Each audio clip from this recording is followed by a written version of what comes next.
righty, let's get this show on the road. Joining me this afternoon, slash whatever time it is for you over there, mate, is yet another member of the Testament team to join my humble podcast in a strength check.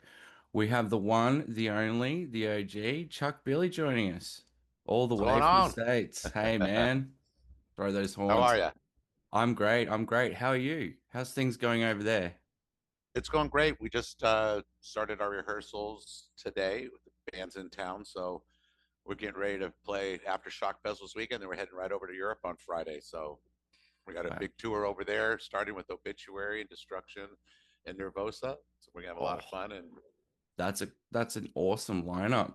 So have you yeah, guys been obviously we caught you not too long ago in Melbourne, and by the way, just wanted to give thanks for such a fantastic show in Melbourne at Northcote Theatre. That went off. Unbelievable show. Great stuff. thank you. Have you guys been touring pretty consistently since the Australian run, or have you had some time off before ahead of the album release? No, we've been pretty busy. Hmm. We're constantly doing, but right now we're just didn't have a lot planned right before the record, and wish we tried to get the record before this tour starts, but it'll be like right at the beginning of it. Yeah. But we got another year ahead of us in 26 to just have at it everywhere. Yeah, yeah. So you guys are just as relentless as ever, hey? With this one being your 14th album. Yeah, I mean, I think there's something special that was captured on this record. Mm, I'll give a lot of it to Chris and Eric. They put in the time. They work very hard, and mm, it shows. Once I got the music and riffs, man, it was such a variety of music. Even to the point where I was like, man, you're giving me so much. Got too much to think here. Maybe that's not a metal riff. Maybe that's not. But in the end, we used it all, and we made it work, and it really made the record in a whole pretty dynamic. mm. And I'd agree with that too. Like one of the perks of an otherwise unpaid job in the music journalism space is getting an advanced listen. And I have to be honest, like between kind of reading the press release liner notes and doing my own notes this morning, I felt like I was kind of it was almost like I was doing a university essay because there's just so much there is so much going on in this album in Parabellum, and for me it's sort of there's so many different musical strokes and there's so many different lyrical strokes. It really, when you say dynamic, I think I don't think you're doing it justice. It does definitely have that sort of thrash template, of course, but I'm noticing just many influences and moods that are they've been present throughout your discography, but it's almost, for me, it almost feels like you've brought that all together on Parabellum. It really does go in quite a lot of different directions. So I'm curious to hear how the songwriting process was for you and the band. Well, we did carry on like from Titans of Creation to where I had just had Eric give me the music and I would just write to whatever he gives me instead of like in the past challenging the riffs and saying, "Oh, I don't like that riff," or "Move Yeah. that riff here or Yeah. there." I didn't do that. Didn't want to stall it up, but by me doing that, really put me in an uncomfort zone. Yeah, And I okay. think being in that uncomfort zone made me find even, different layers and textures of voice I used on here. Mm, But also, I think maybe focused on, even though it's some stuff is brutally heavy and death metal vocals, there's always still going to be a little vocal hook in there. Some yeah. that's you're going to remember and go off after listening and still humming that little part. And I Mm, think that's the key of this is it's relentless, but it's got hooks. And I think Chris working with Eric and Chris being as young as he is, being brought up in a different generation of mm, metal than we are, I mm, think he brought a little of that element to the writing with Eric, mm. and actually had such abilities. And Eric just had him like trying and doing everything, and the Yeah. result is like when I heard it, I'm like, wow, this is incredible.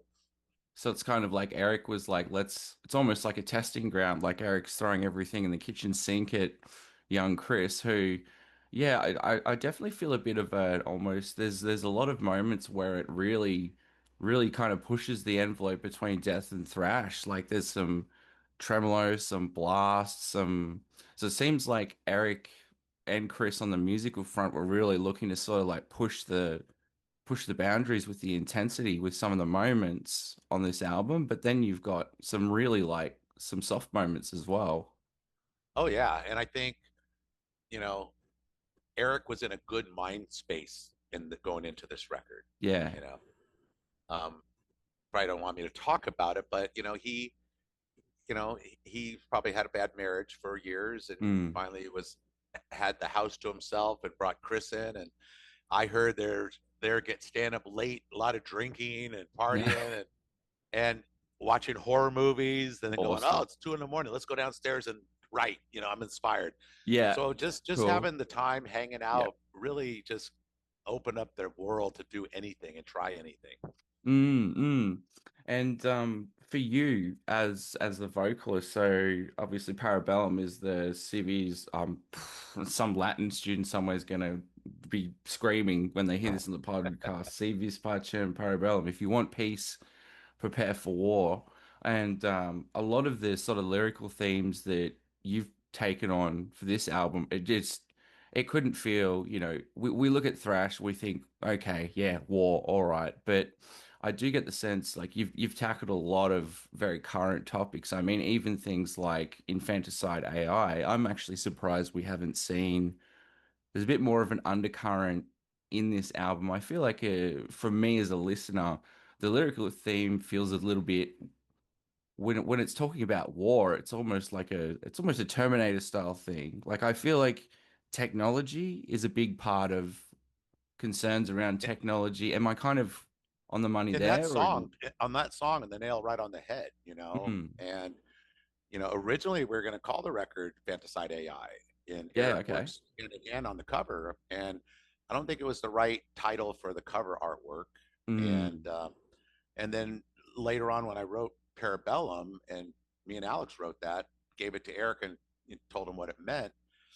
I think with the album cover, all of a sudden he's like, "Whoa, that fits the theme of what I'm writing." The big nuclear explosion and yeah, this angelic angel with missile wings, and yeah. you know, uh, and it fit perfect. And they're just the color palette of it. It's just bright and bold and Oh, it's gorgeous, positive. gorgeous artwork and very thrash. Yeah, yeah, Yeah, yeah. And I think I mean, I'd say yeah, we're a thrash band. We still are. We still play it, but I think we're beyond just being labeled as a thrash band. of I course. think, especially on this band, we have so much different offer, especially having, the nerve to even put a song like Meant to Be on a metal record, kind of, Yeah, you know. yeah, But yeah. but it felt so right, and it was Mm, such a emotional, catchy song. It really reminded me like a Return to Serenity, just that classic guitar work at the beginning, like Alex and Eric did. mm. And you know what? I kind of bridging like sort of your recent gig with this album. I do actually recall live, like you sort of pulled it back for a minute, and said, "Oh, I got your permission to play this ballad," and everyone hooted and cheered, and it went off. It was actually one of the more like the crowd was just loved it, and I think it's a similar feel for me as a listener with Meant to Be with that sort of dynamicism. And you even brought in cellist Dave Egger. Yeah, Um, and is that the first time you guys have used live orchestration with your recording? first time. Wow. Yeah. And when we had it done and we're listening to it, that was the thing. We're like, you know what? I could hear strings or something in here. And Mm, right away, Alex like, well, I know a guy, so he got a hold of Dave, and Dave was very excited to do it. And without even really giving him much instruction, he found exactly what to do. It made it flow, and his part stands out on its own. So it mm. worked. It's just an extra dynamic layer for that song that just took it to a next level for us. Mm, mm. And with approaching the album as well, so you've got you've had Dave with the cellist, you've also got some there's some parts where I believe it's Eric playing some like classical um there's some classical notes in there too. So for me, the overall feeling I get from this album is that you guys have been able to it sort of feels like you're comfortable, you know what I mean? Like you guys are comfortable with your experimentation, but also those other influences we were talking about before, it's kind of like without, I don't think you guys at this part of your career need to feel like you need to prove yourself to anyone. But the album kind of proves itself, you know, there's those softer moods and moments, but you've contrasted it with some of the heavier moments that Testament's had. Um, Yeah, and mm, definitely be inspired by what's going on currently with a lot of newer bands that mm, probably were kind of inspired by what we've done early on and created this new thing and this, mm, new sound. So I think, we hear stuff and we go, wow, that's great. It's not like we can go, hey, let's try to write a song like that or be like yeah, that or do something like that. yeah, But we do take the inspiration, mm, but it still apply it to Testament. And mm. especially Eric being a black metal fan and Chris having the ability to play all that. And having Steve DeGorgio on board Oh of all yeah, things, yeah. yeah. So I mean, all the everything was right in the right place. I think Chris being in the band now and us not having Gene and Dave on the record, Mm, I think it's a total different record. Nothing against those guys, but I don't think it would be the same record if they were playing on it. mm, mm. And in terms of the recording, so you guys had Luan do the recording effort, and then you actually had Jens Bogren in the mix. And I think that combination really lends to the polish, especially with, I mean, Bogren's just got such a high accolade. How is because there's a lot going on here musically. How was the recording process for you guys?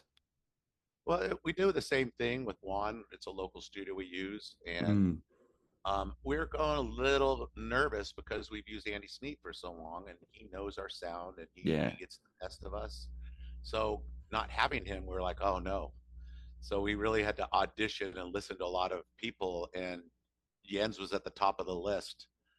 And I was a little bit nervous because I haven't heard anything from Jens like a meant to be mix that, everything's, fast and furious with him. So I was kind of a little bit nervous. And also Steve DiGiorgio's bass tone, we have it where he's an amazing bass player. You don't want to bury him. You got to push him out there. Oh, hell And yeah. Yeah, so absolutely. we Yeah. had to find the comfort zone for us because the first mix is can't hear the bass. I can't hear the runs. And so we were really Mm, trying to push that and go, everybody has to be heard on this. You can't do that. That's not what we do with the records. And I mm, think at the end, it all came together, the mix, the master, and it just all of a sudden it's like, wow, that's hitting me hard now, you know? yeah. Yeah.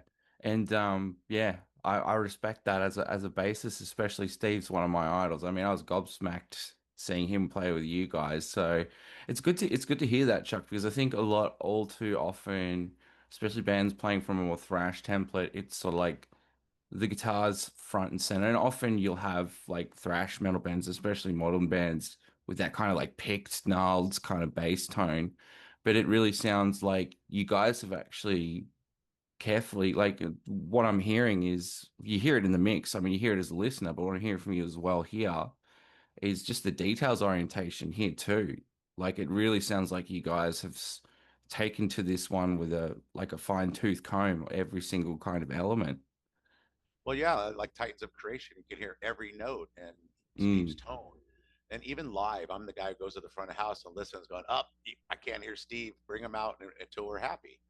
mm, So I think in the end, that was uh, the final straw that we to make the record sound because it sounded great, but I couldn't hear the detail of Steve. But once we found the tone and he pushed it to where we could hear the detail, all of a sudden it just came to life. yeah. And every part you can hear, and every part has a place on the record. Did you guys have any sorts of challenges through this? Because I mean, it sounds like things have just kind of run through it. From what we're saying so far, it sounds fairly seamless, apart from some things with the mix. But were there any kind of challenges along the way in Not making this record? musically, not Yeah. musically, but vocally, Okay. because some of the riffs I heard, because they were working so hard, throwing riffs at me, there was a lot. Yeah. And at first I was thinking, well, maybe, some of that doesn't sound like a metal riff, or is that going to be on the new Testament record? And I kind of question it. Yeah. But then in the end, when I just took every song individually and tackled it and find new textures of voices and Mm. techniques of layering voices, that Mm. I found myself doing different things that I haven't done, and to me that was, I was a little excited because I've been writing songs for 40 years, and to Yeah. still find new things to do and to try and not settle for something, and especially from the fans' point of view, thinking, oh, they're just rehashing the stuff that the best they did 30 years ago. That ain't Mm. the case here. We're enjoying the company where we're at in life, I guess, too, and just comfortable, but also having the balls to push the envelope a little Yeah. Yeah. bit. So what are some of the techniques you sort of were they just kind of organic, like you were just sort of testing out new just testing out different elements of your range, keys, signatures, totally, that sort of thing? because Yeah. we didn't, when I wrote the words, we didn't go in a studio and play them. The Mm. songs are just recorded, and I wrote them and went and sang them, so nobody heard my lyrics and my melodies at Oh all wow. until I tracked, and then I'd send it off to Eric, and he'd hear it Wow. first, and if he gave me a comment, I would either go try something different, or he'd go, Mm. "Oh, that's killer." And so I think that was it. And by me going into the studio without rehearsal, I kind of went with my gut instinct, my first Mm. instinct. And I think first instincts are always kind of usually you go back to, and it's the final one. Yeah. So I think by having not knowing where to go and where to start and what voice to use really made me try things and challenge me and just own it. But again, using the layers of voices, I found a way to whisper and talk and sing a power voice and blend them together to make this new weird tone. Mm. Or singing something real powerful in death, and in the middle sing something clean. Mm. So I was just finding new things and things that felt right. Mm. And in the end of the day, because when you recording, it's not mixed yet, so I can't hear the bass notes, I can't hear every drum fill, I'm just Yeah. hearing the root song. But then when he heard the final mixes, that's when everything, I was like, whoa, those guys, amazing job on bass and the drums. I was just Mm. blown away. Mm. So, in terms of you guys having some upcoming tours, do you have any sort of thoughts of like, are you considering this is like a novel kind of you've thrown in a lot of novel vocal approaches for yourself and thinking about layering and that kind of thing? Have you thought about, do you have any like concerns about how that's going to translate live? Or, I mean, you've been in the game long enough. I'm sure you're like, I've got this, but how are you sort of feeling about bringing out the Parabellum material onto the live front? We're feeling good. We have 3 songs under our belt that we're playing as a band live right now. We're gearing up to play 2 new ones this Thursday at the Aftershock Festival, and then we head Mm, right over to Europe on Friday to start a tour, the Obituary, Destruction, Nervosa. And by the end of that tour, the rec will, in the 10th, the rec will be like the first week of the tour. mm, So we want the people to soak up a little bit more of the record, and yeah, hopefully by the end of the tour, we're going to add a third song into the set. So we're looking forward to it. It's sounding good. It's feeling good live. that's great. That's great. That's so f fantastic to hear. That's yeah, it's just sounding like overall this whole process, usually when I'm interviewing and we're talking about albums, there's some form of element that's like, there's been a disaster or a delay or issue or that sort of thing. But I'm really glad to hear that you guys have had just such an organic experience with it too. Like for it is a technical record. It does sound very organic. So it's sounding like the current iteration of your lineup is really just melding and meshing well together. And a lot of it's Chris and Eric. Mm, Chris is bringing that new, fresh energy and style that he's been raised with, and Eric's so excited. I think when we finish the tour in October, they're going to get back to work in November, December, and continue writing because they have 2 songs written for the next record, and they want to write another record already.